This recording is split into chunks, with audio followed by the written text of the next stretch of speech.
The sirens screamed in my ears, red and blue lights painting the world in frantic flashes as the ambulance tore through the night. My chest rose and fell in shallow gasps, every breath like swallowing knives, the oxygen mask pressed against my face, and still, it felt like I was drowning on dry land. I could hear the paramedics above me, voices sharp, urgent, the metallic clang of equipment snapping into place. One of them leaned close, his face etched with concentration.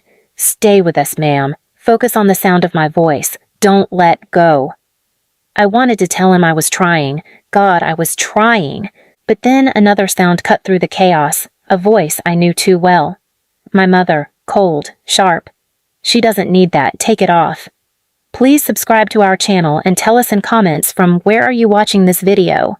My eyes fluttered open, blurry shapes sharpening into my parents at the far end of the ambulance. They weren't supposed to be there, and yet they were, dressed too neatly for the emergency, my father's tie still knotted perfectly, my mother's lipstick unbothered by concern. "Ma'am," the doctor snapped, "your daughter is in critical condition. The oxygen is keeping her stable." "Stable?" My father scoffed, his voice loud enough to rattle the walls. "You're wasting resources. She's useless. Always has been. Let her go." My lungs burned as though his words had sucked the air straight out of me. The paramedic adjusted the mask, his eyes flashing with fury. "Sir, if you interfere again, I'll have security remove you." But my parents didn't stop. My mother leaned in, her perfume choking me more than the illness did. "She's been nothing but a burden since the day she was born.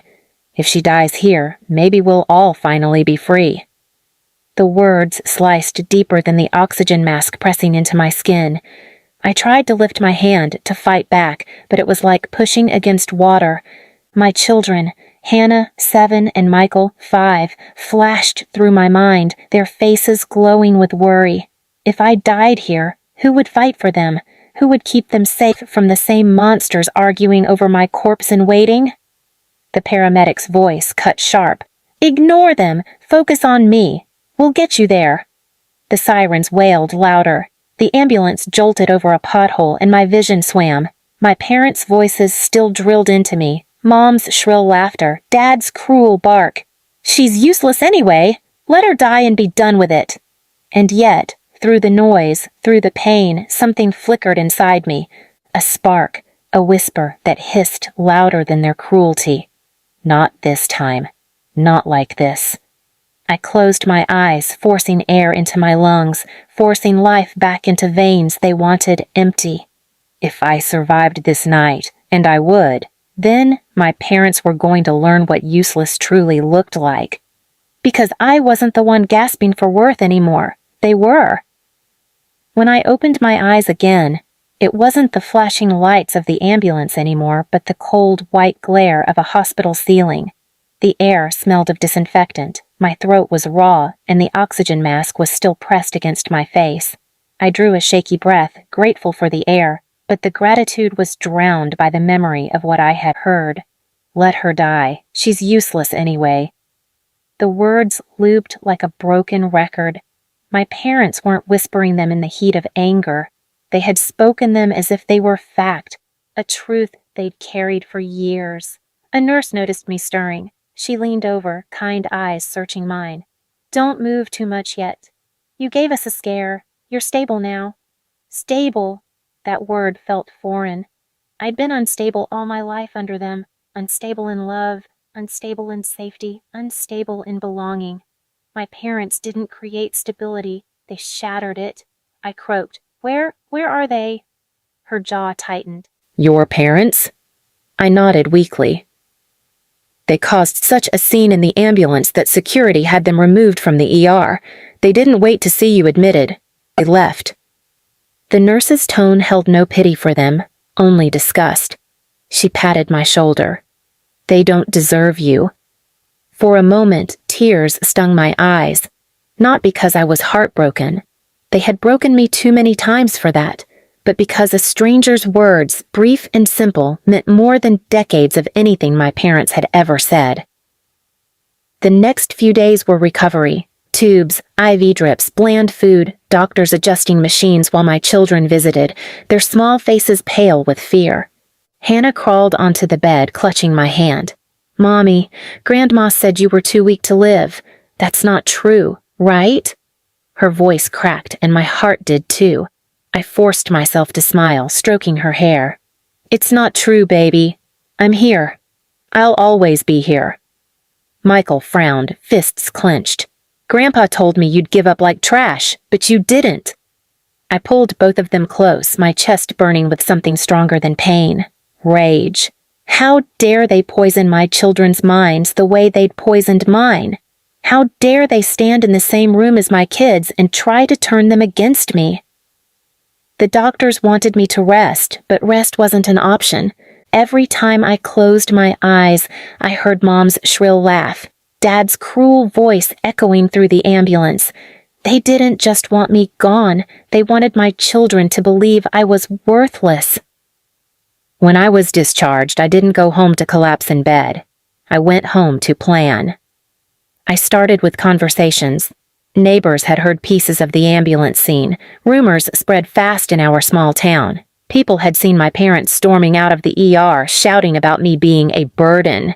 Even strangers were disgusted. One cashier at the grocery store whispered, "You're the woman they tried to kill in the ambulance, aren't you? Everyone's talking about it."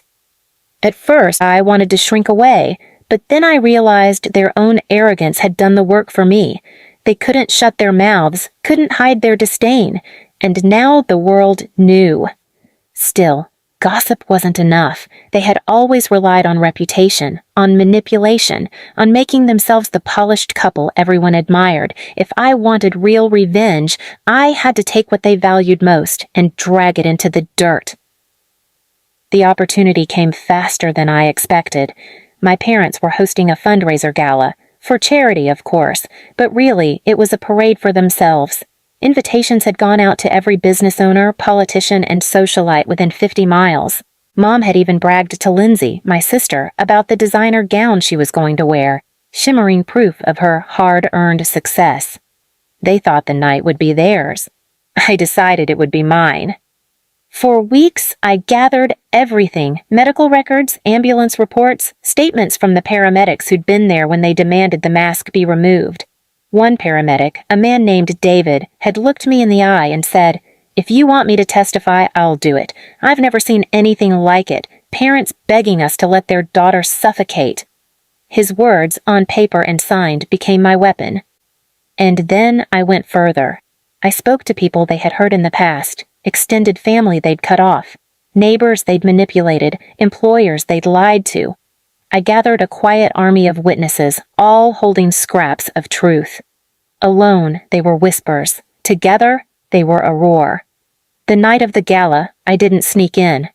I walked in through the front door, Hannah and Michael at my side, heads held high. Gasps followed me, eyes widened, murmurs spread. My parents froze when they saw me, their perfect smiles cracking. I looked around at the glittering crowd, the chandeliers, the polished marble floors. This was their kingdom, and tonight I would burn it down without a single flame. The chandeliers glimmered above as I stepped into the gala, their light bouncing off polished marble and glittering gowns. Laughter swirled with the clinking of glasses, the room thick with perfume and false charm. My parents were at the center of it all. Mom in a silver gown that sparkled like she was royalty. Dad in his sharp tuxedo shaking hands with men twice as smug as him, Lindsay glued to their side like a prized jewel. The moment they saw me, their smiles faltered. Mom's hand froze mid-wave. Dad's jaw tightened. Lindsay hissed, "What is she doing here?" I didn't flinch. I walked through the crowd with Hannah and Michael at my side.